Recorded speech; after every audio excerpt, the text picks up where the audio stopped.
হাজারো মানুষটা আমার স্বামী, আমার ছেলের বাবা, তাই তার সম্পর্কে কোনো রকম কটু কথা আমি মেনে নিতে পারবো না, এটুকুই তোমাকে বললাম।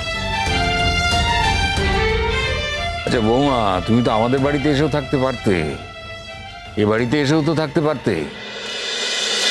না না দাদা, তা কি করে হয়?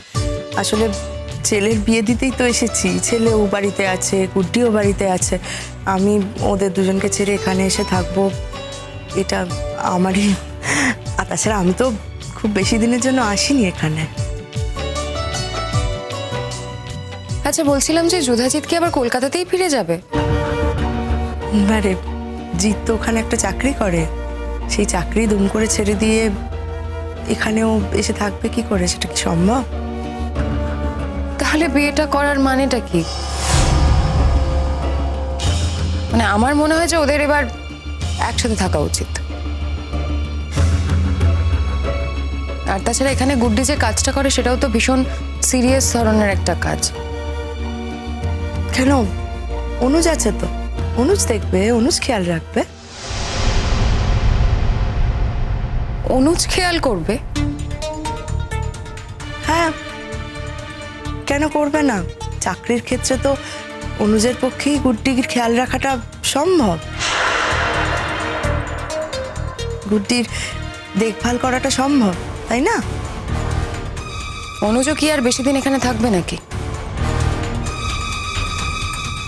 এখানে গুড্ডিও আর বেশি দিন থাকবে না, ওর দায়িত্ব শেষ হলে ও এখান থেকে ট্রান্সফার নেবে। আর এই কথা এখন কেন বলছো? আগেও তো বলেছি আমি। এই অপ্রাসঙ্গিক কথাবার্তাগুলো বলার তো কোনো মানে হয় না।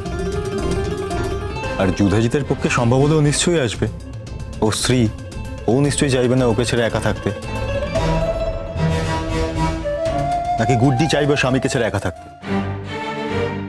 দেখো আমার মনে হয় এতদিন যখন ওরা মানে এতগুলো বছর যখন ওরা আলাদা থেকেছে, এখন যখন সম্পর্কটা আবার নতুন করে তৈরি হচ্ছে, এবার ওদের একসাথেই থাকাটা উচিত। ভালো করে ভেবে দেখবেন, আবার আমার কথাতে কিছু মাইন্ড করবেন না, আমি কিন্তু অন্য কিছু ভেবে কথাটা বলিনি। Let them decide.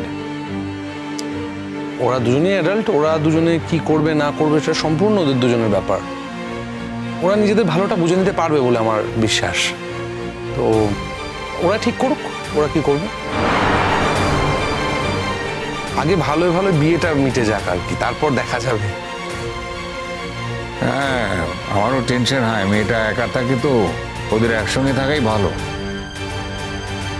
আরে সেই কথাটাই তো বলছে, দিনের বেলা না হয় পিকলু কাজের দিকটা দেখে নিল, কিন্তু রাত্রেবেলা তো মেয়েটাকে একাই থাকতে হবে। আমাদের জবে অনেকজন লোকজন থাকে সারাক্ষণ আমাদের সঙ্গে, দেখতেই তো পাচ্ছ। আমি তো চাই যে ওরা দুজন একসঙ্গে থাকুক, ভালো থাকুক।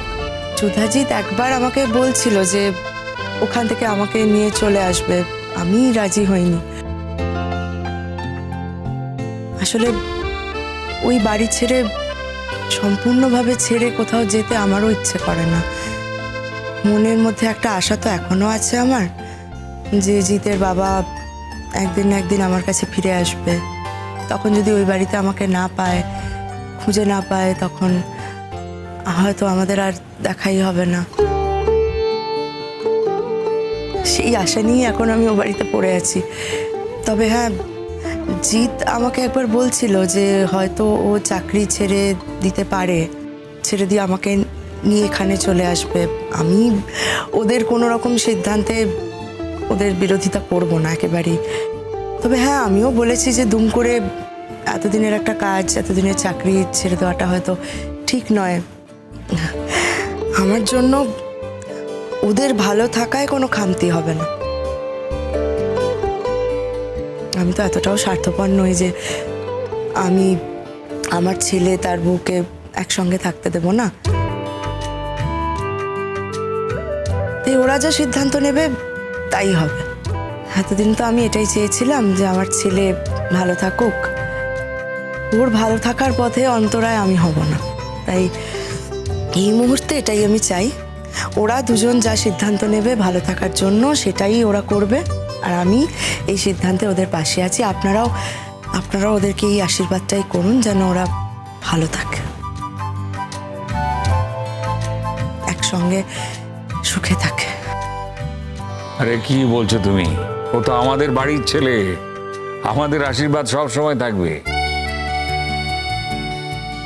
আর গুড্ডির ওপরে আশীর্বাদটা আমার অন্যরকম, সে গুড্ডি জানে আর আমি জানি।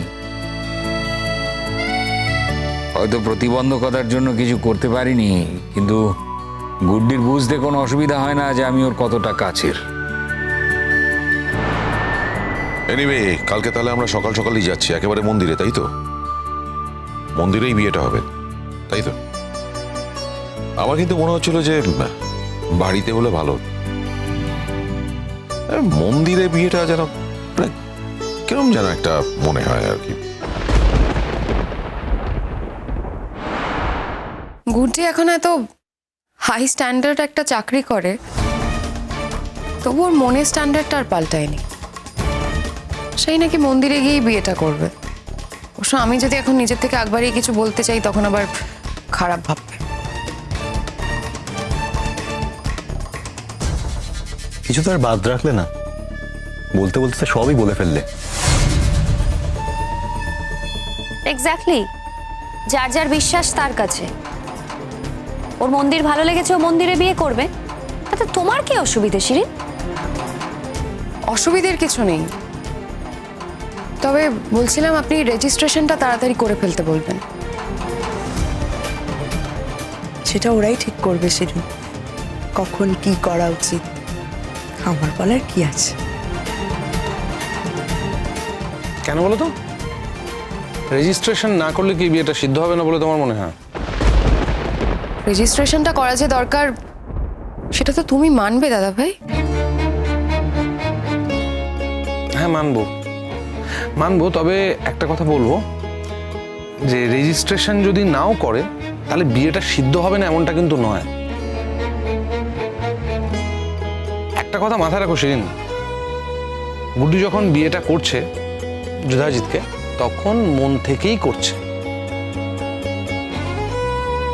বিয়ে করতে চায় বলেই করছে এবং ওরা ভালো থাকবে বলেই করছে। আশা করি তুমি বুঝতে পারছো আমি কি মিন করতে চাইছি এক্স্যাক্টলি। তো যুধাজিৎ আর গুড্ডি নিজের মতো একটা সংসার করবে, ওরা ভালো থাকবে। তুমি এবার নিজে চেষ্টা করো পিকলুর সাথে ভালো থাকার, পিকলুকে নিয়ে, পুবলুকে নিয়ে, সবাইকে নিয়ে একটা সুন্দর গুছিয়ে সংসার করো তো দেখি, যেখানে আমরা মাঝে মাঝে আসবো, দুদিন ঘুরে যাব। আমরাও তো হাজার ঝঞ্ঝাটের মধ্যে থাকি, তোমরা এখানে সুখে শান্তিতে সংসার করবে, আমরা দুদিনের জন্য ঘুরতে এসে আমরা একটু শান্তি নিয়ে যাব। কেমন? এতগুলো কথা বললাম বলে আবার কিছু মাইন্ড করো না, জানো দাদা হিসেবে বললাম। অনেকদিন আগে থেকেই আমি শান্তিতে সংসারটা করার চেষ্টা করেছিলাম। অনেকদিন আগে যা হয়নি এবার সেটা হোক, আমরা জানি। চেষ্টা করা হয়তো হয়েছিল, কিন্তু সামহাও নানা কারণে হয়নি। অন্তত আমি চাইবো এবার তোমরা গুছিয়ে সংসারটা করো।